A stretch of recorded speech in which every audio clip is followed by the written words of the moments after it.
Right here, down. Protect them out. We put the work in. Let's finish. Come on, man. Let's do this. Family, I'll do 1, 2, 3. You see, we dream chase, cause that's all we was given to start with. Then we realized the dream was obtainable. Now look at us.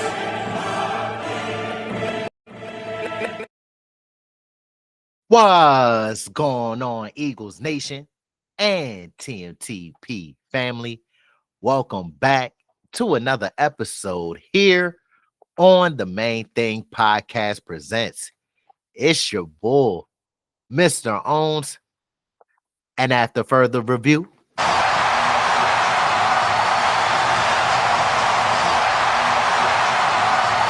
the call stands. I'm still official with no stripes. Eagles family and the Main Thing Podcast Presents family. Y'all already know we're all about keeping it that main thing way. And today we got your Eagles midweek. Look, we got some big names, big storylines, big takeaways, and we'll dive into all three of those main threads. But before we get into that, look, to our loyal supporters, thank you. Y'all know it's all love. The Main Thing Podcast Presents can't happen without the support from y'all. And to our new supporters, welcome to the community and our family. Let's continue to do our part for the community and the family. Please continue to like the videos. It does help with the visibility in the algorithm. Disrespect that comment section, share, and subscribe to the community and our content. And last but not least, not to forget to do this. Make sure to turn on them noties and keep your ears and eyes peeled to the streets like your local neighborhood watch. Wow. So you don't miss when me and Big Huss drop this pressure on y'all. So like I said, we're going to dive deep into three main threads. One, the offense and how it's flowing or not with Arthur Juan K. A.J. Brown. Two, the leadership and decision-making under head coach, Super Bowl winning head coach, Nick Sirianni. And third, the quarterback, the QB position, the most important position, QB1, and how he's responding in this moment. All right. So first, we're going to dive into A.J. Brown and his offensive frustration. Look, he is a 3-time Pro Bowl receiver when everything's clicking. Am I right? Y'all got to agree with me on that. Got to agree with Mr. Owens. But yet, as of this week, there's a lot of noise around his role, his production, and his mindset. From what we know, though, in the Eagles' recent win over the Green Bay Packers on Monday night by a score of 10-7, he accounted for just two catches for 13 yards. That is criminal malpractice right there, ladies and gentlemen, boys and girls in all ages, and was only targeted 3 times. Y'all got that right. 3 times. That is simply not what Arthur Juan K is used to, nor what the offense wants out of him. Then Tuesday night, he appeared on a Twitch stream and let loose via chat, right? So he was on a chat stream with Janky Rondo, who is a Washington Commanders fan and content creator. And so verbatim, the story goes, everything else, no, it's a S show. I'm struggling, brother. He even told fantasy football owners, man, to get rid of him. Now, Arthur Juan K telling fantasy owners to get rid of him is not a great sign. That's some serious frustration playing out publicly right in front of our own very eyes, all right? In the locker room, he did say that he wasn't apologizing for the comments because if you got eyes, you can see. So with all of that, I have some takeaways of what's happening behind the scene. There's clearly some frustration, as we all know. Not just we didn't get enough targets today. frustration, but I don't feel that the offense is using me like I should be used. All right. The team has to manage this. We have to nip this in the bud, especially with us being 7-2 and in a position to do what we're trying to do. We have to make sure that this stays in house. Sirianni publicly said that Arthur Juan K is still a big part of the game plan and that he's working hard and moving well. All right. But speculation is rising in Philadelphia. Are we seeing the beginning of misalignment? Are the routes, the targets, the timing between QB1 and Arthur Juan K slipping? Analysts point to the drop in separation, fewer targets, and a more conservative offense as being some of the reasons why Arthur Juan K and the offense can't get on track. But for Brown himself, he wants more involvement. He just believes that the offense has to execute at a higher clip and a higher level than it already has been. Of course, our defense is playing phenomenally, but we have to listen to Arthur Juan K. We see it with our own eyes as well. The defense is playing phenomenally, but the offense has to pick up its slack, especially with the talent that we have on that side of the football and the amount of money that we have invested in that group. Something has to change. Okay.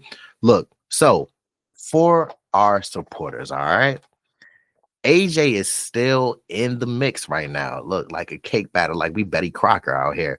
But the temperature on that thermostat is rising. The brand, the desire, the habits, they're all under a microscope.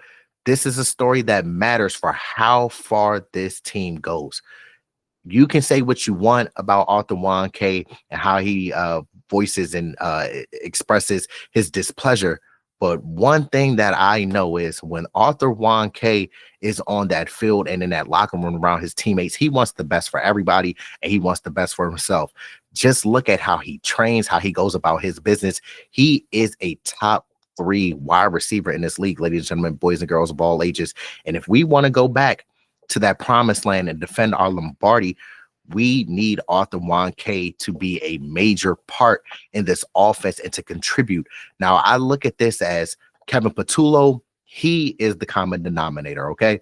I know that we've had multiple offensive coordinators throughout Arthur Juan K's tenure, but we also have to remember, y'all, that Kevin Patullo has been here since Nick Sirianni has arrived. He's been around all of these players.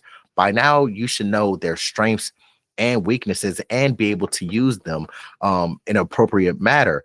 We got to make sure that, look, we're scheming open our big dogs, our big guns. Look, we got Arthur Juan K, Devontae Slim Reaper Smith, QB1, Say 2K, Dallas Goedert, and one of the best offensive line in the business. But this is something that has to be corrected.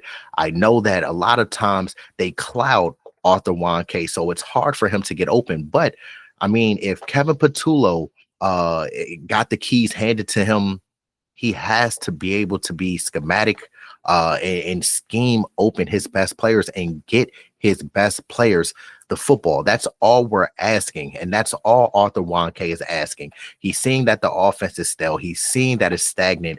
We need to fix this before it becomes a major issue. And now let's switch gears into Super Bowl winning head coach Nick Sirianni and his decision making being under the microscope. All right. Well, all this going on, a lot of eyes are now on how his leadership and decision making are being perceived. Here's what we got so far. All right. After the Packers game, he was asked about the go for it 4th and 6 call from the 35-yard line, that deep pass to Arthur Juan K that fell incomplete with only seconds remaining. And reports said that QB1 and Arthur Juan K went rogue. I really don't like that word rogue. QB1 in this stage of his career, he has the ability to audible, and they like that call. Majority of the time when we go for it on 4th down, QB1 and Arthur Juan K connect. But of course, with this one not connecting, we're all in hoopla. Everybody's, oh my gosh, what's going on? The best decision probably would have been to punt the ball and let our defense stop the Packers. But of course, that is not what had happened. And look, he also admitted that he was close to being done answering questions about Arthur Juan's K role. Analysts are now questioning his conservative tendencies lately, all right, saying that the offense isn't aggressive enough, we're missing opportunities, and giving up on drives early. What this all truly means is the trust, accountability, and clarity of the game plan are showing some cracks in the armor, ladies and gentlemen, boys and girls of all ages. In a way, the offense is doing enough to win. We got a 7-2 record, as we all know, but not enough to feel like it's been dominating its competition. And that also puts more burden on Sirianni to lead and to unify. His role as a stylistic and schematic leader is more under pressure. For our main thing, family and supporters, look, when a coach's voice gets questioned, all right, when the team script feels stale or reactive rather than proactive, that's something to keep our eyes on and to watch. Will Sirianni evolve this offense? Will he lean on his stars more, or will he align his messaging and actions? All big questions right now concerning in Philadelphia. And finally, look, QB1 and what's next for Jalen Hurts. Now, the leader under center and a guy whose production has to carry this team. From the recent media sessions, Hurts was asked about Arthur Juan's case situation and targets. He kept it collective. He said, my focus always goes back to what the group is doing. Arthur Juan plays a pivotal role in what we've been and what we've done. Look, also in that Packers game, the offense only put up 10 points. That's just the third time this season that they've scored under 20. Hurts and the offense are facing questions, all right?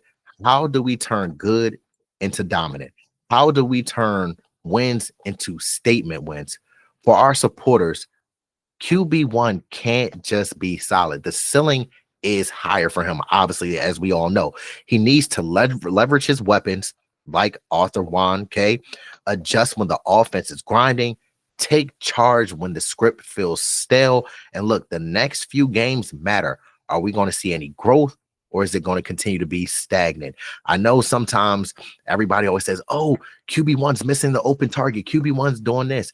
And yeah, sometimes he does miss the open target. But also we have to take into consideration, it takes a village. It takes a group.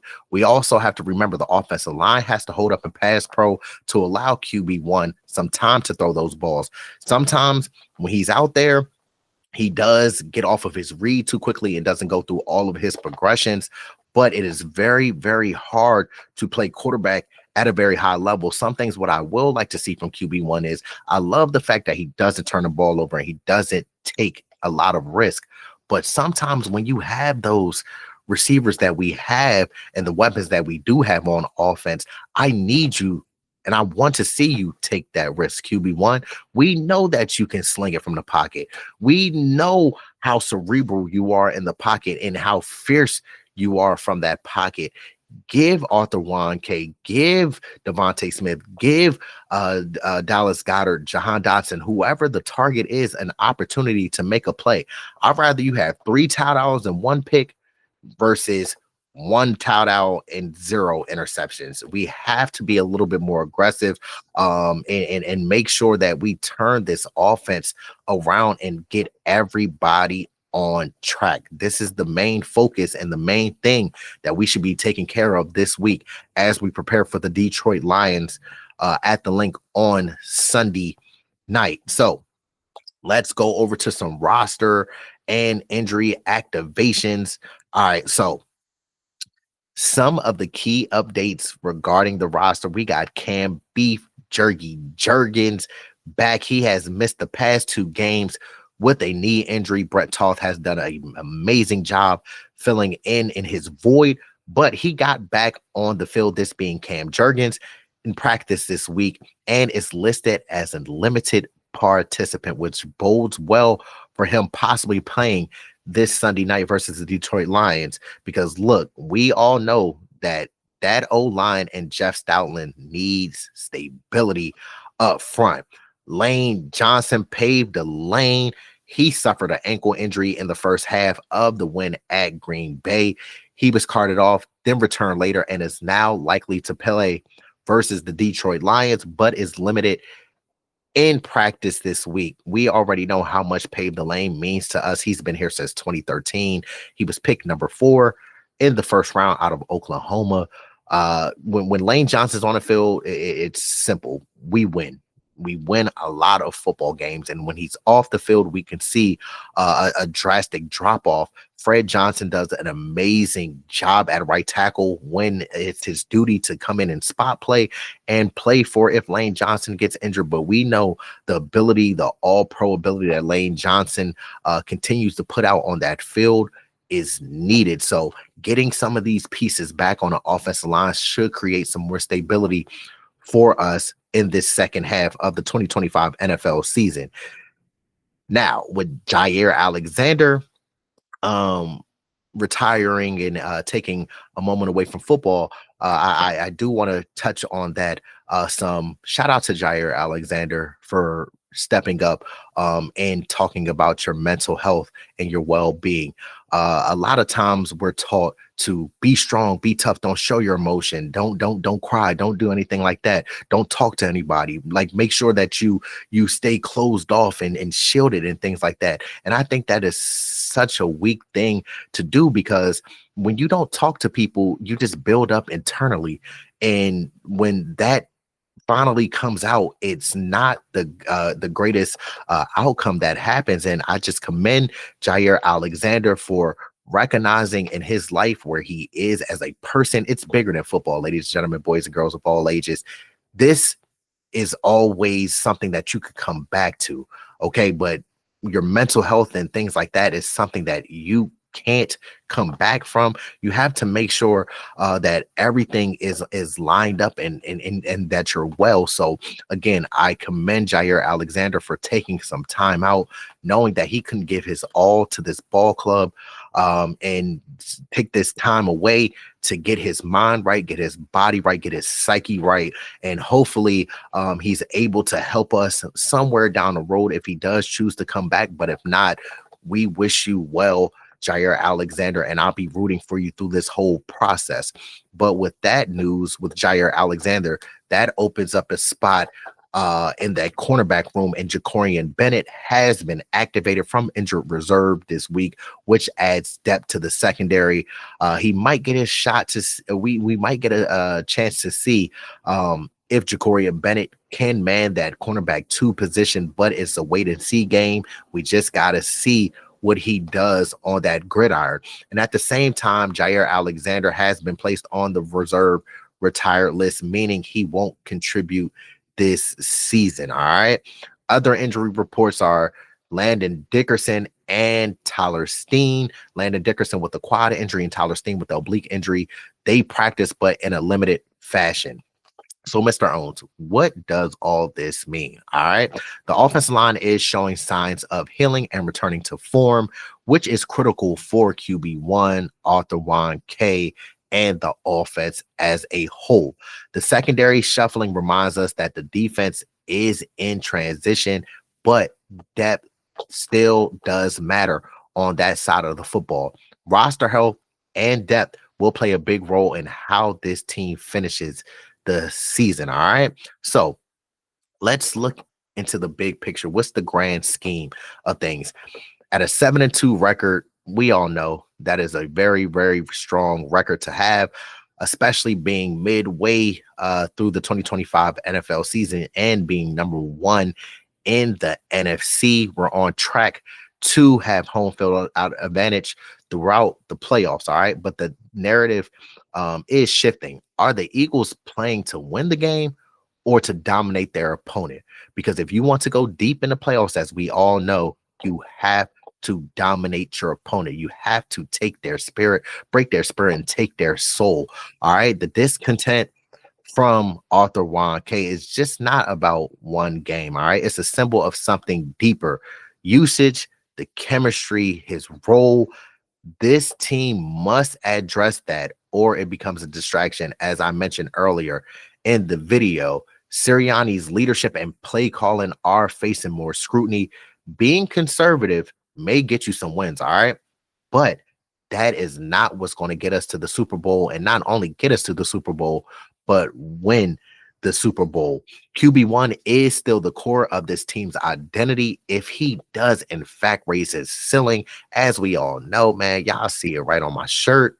Look, we know where this team can go. As long as the offense gets on track, we'll be fine. All right. The injury, the activations, and things like that, the O-line improvement and that cornerback depth aren't glamorous at this point in time, but they do matter, especially with the long season that we still have ahead of us. So what are we going to continue watching for? The next game versus the Detroit Lions on Sunday night. What happens with Arthur Juan, A.J. Brown's targets? Is his usage going to shift, or will there be a visible change in the approach? Play calling and offensive aggressiveness. Will Sirianni dial up some more shots, him and Kevin Patullo, for our superstar receivers on the outside, or more plays from the perimeter? More break the mold offense rather than conservative drives. It gets stale. We punt, 3 and out, 3 and out, 3 and out. That is not something that we can sustain if we want to be Super Bowl champions at the end of the day. The chemistry dynamics. Are QB1 and Arthur Juan K aligned? Does the pass to Brown get back? Is the O-line healthy enough to give QB1 time and Arthur Juan K some space to make some plays downfield? That is something that we're going to have to see, but I'm hoping that they're putting in their work this week and making sure that, look, let's change the tune of this offense and let's get back to the caliber of offense that we know that we can be. Momentum and comfort, all right? With a winning record, there is risk for complacency. Will this team push forward, or will they be just fine with where they're at? If I had to bet my last dollar, I will say that the Philadelphia Eagles will push forward and rectify these situations so that this does not get out of hand and go back to the 2023 dreadful season.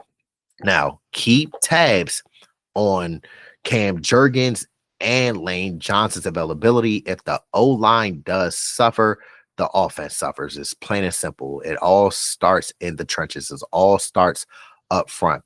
And let's watch for Jacorian Bennett's impact in the secondary now that he is back. The defense needs to continue holding that edge, that fire, that passion that they're playing with, because they're playing some phenomenal ball, but we need it to be a collective. We need offense, defense, special teams, and the coaching staff to all be on one accord so we can ultimately get to where we all want to go. So now look, this was the midweek check-in. Our Eagles are still on track and still very, very dangerous, ladies and gentlemen, boys and girls of all ages. But right now, they are at a critical juncture. The parts are there: star receiver, an elite quarterback, a winning culture. The difference is, how are these parts being used? How is the leadership going to show up? And how are the mindsets going to evolve through this period? With all that being said, please keep your eyes and ears peeled to the streets. We have Huskies video dropping tomorrow for the end of the week. And then also we're going to have our preview dropping on Saturday for the Detroit Lions. So make sure y'all turn on y'all notification bells, alarms, alerts, everything that y'all need to do so y'all don't miss out on this fire content that we have. But before I get out of here, I want to say to our loyal supporters, thank you. Y'all know it's all love. The Main Thing Podcast Presents can't happen without the support from y'all. And to our new supporters, welcome to the community and our family. Look, let's continue to do our part as a community and a family. Please continue to like the videos. It does help with the visibility in the algorithm. Disrespect that comment section. Share and subscribe to the community and our content. And last but not least, don't forget to do this please don't forget to do this. Look, make sure to turn on that notification bell, also known as the Liberty Bell looking thingy, so you don't miss when Swoop comes out with the Eagles news and updates. But I hope that you all been having a blessed week. I hope that you all are continue to keep God first. Always continue to focus on your plan and not your mood. Don't let anybody speed up your progress. All right. It's you versus you. Just continue to put in the work and you will be rewarded. But in case y'all forgot who I am in that short amount of time, it's okay. I'll remind you. I go by Mr. Owns, and this is the Main Thing Podcast presents where we keep the main thing the main thing. Until next time, we'll reconvene. It's been love. It was I was gonna make a lot of money doing what I wanted to do. I went after it, and it was a struggle to achieve it. But you know what? I caught that bitch. Dream chaser.